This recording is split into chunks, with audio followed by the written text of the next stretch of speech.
Some caves kill you in seconds. Others take their time. These 4 people were not careless, and they were not unlucky. They were prepared, experienced, even famous for it. Every one of these deaths could have been avoided, and every one of them happened anyway. On January 30th, 1925, a cave explorer named Floyd Collins crawled into a narrow cave in Kentucky, alone with a single kerosene lamp. Floyd was one of the best cavers in the region. He wasn't exploring for fun. Tourist caves were big business near Mammoth Cave at the time, and Floyd was searching for a new passage he could open to the public and sell tickets for. He had found a tight opening on a neighbor's land called Sand Cave, and he had been squeezing deeper into it for days. That morning, about 150 feet from the entrance and roughly 55 feet underground, Floyd was wriggling backward out of a cramped crawlway when his lamp went dim. In the dark, his foot dislodged a rock. It was not a large rock. It weighed around 27 pounds.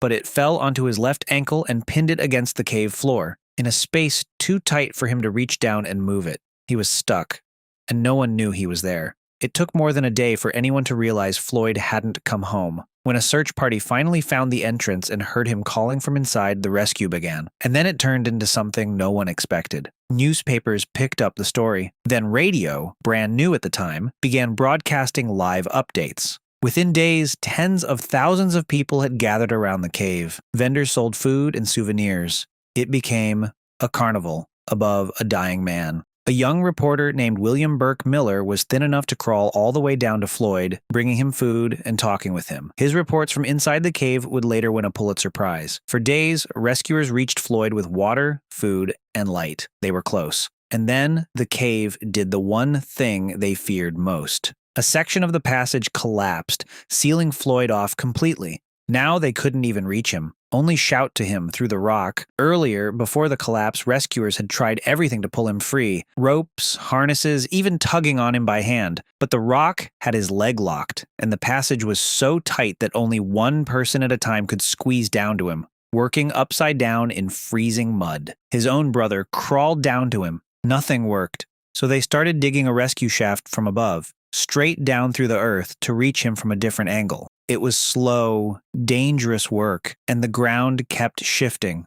By the time they finally broke through to where Floyd lay, he had been trapped for about 2 weeks. He had died of cold, thirst, and exhaustion just a few days earlier. He was 37 years old. His body wasn't recovered for another 2 months. The hardest part is how small the cause was. And not a flood, and not a fall, 27-pound rock in the dark on the way out. The next one happened almost a century later, and the cause was even smaller. It was a wrong turn. In November 2009, a 26-year-old medical student named John Jones went caving in Utah with his brother and several family members a few days before Thanksgiving. Their destination was a cave called Nutty Putty, named for its soft clay and known as a beginner-friendly system. John was looking for a specific passage called the Birth Canal. Tight but navigable, with a turnaround at the end. As he crawled through the dark, he believed he'd found it. He hadn't. He had pushed into an unmapped crack that the cave maps didn't even show. At the end of it was a narrow, downward slot about 10 inches by 18, roughly the size of a microwave.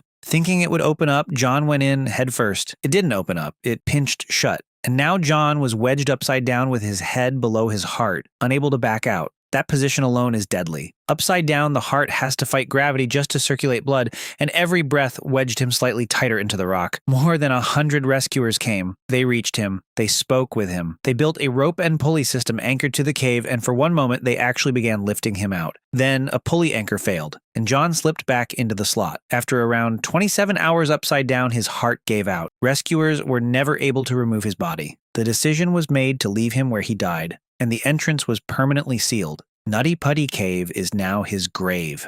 He was experienced. He was surrounded by family. And the thing that killed him was a single tight passage he should never have entered. The third one didn't require any mistake underground at all.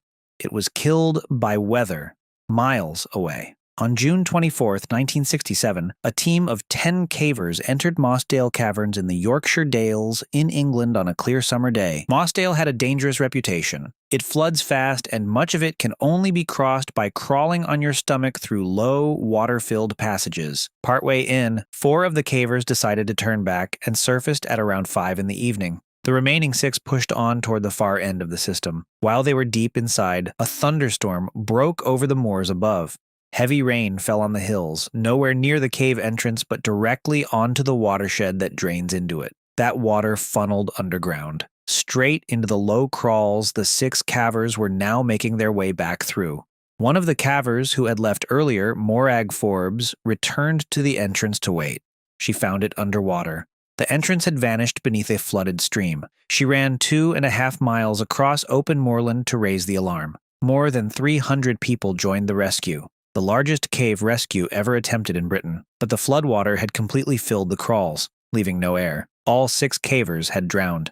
To this day, it remains the worst caving disaster in British history. The cruelest detail is the timing. 4 people turned around and went home. 6 kept going. Same cave, same day, same hour. The only difference between them was a decision to turn back, made before anyone knew there was a reason to. The last one is different. The man who died didn't get lost, and he wasn't caught off guard. He went in knowing the risk, for someone else. In 1994, a 20-year-old South African diver named Dion Dreyer was diving Bushman's Hole, a flooded sinkhole in one of the deepest underwater caves on Earth. Something went wrong during the dive, and Dion disappeared. His body settled at a depth of around 270 meters, nearly 900 feet down, far beyond where anyone could safely reach.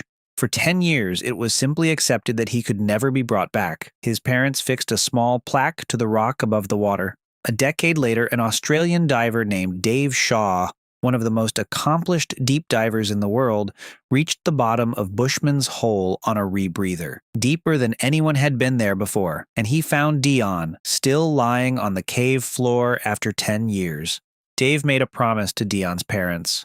He would come back and bring their son home. On January 8th, 2005, he tried. He descended nearly 900 feet on a single dive, planned to last almost 10 hours with a camera running on his helmet. He reached the body, and then the recovery went wrong. The line tangled. At that depth, the effort spiked his breathing, and at the bottom of the cave, Dave Shaw died. His close friend and support diver, Don Shirley, nearly died trying to reach him, and surfaced with permanent damage to his balance. At depths like that, there is no quick rescue and no second chance. Every foot down adds long minutes of slow decompression on the way back up, and the body simply cannot be rushed. Days later, the bodies of both Dave and Dion drifted up near the surface on their own and were finally recovered.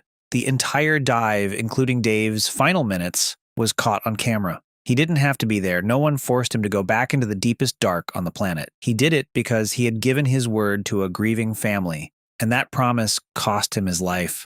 4 caves, 4 completely different deaths, and the same quiet truth underneath all of them. Caves don't punish you for being weak or careless. They punish you for going one step too far and not turning back in time. If you enjoyed this video, subscribe for more, and drop your suggestions for the next one in the comments.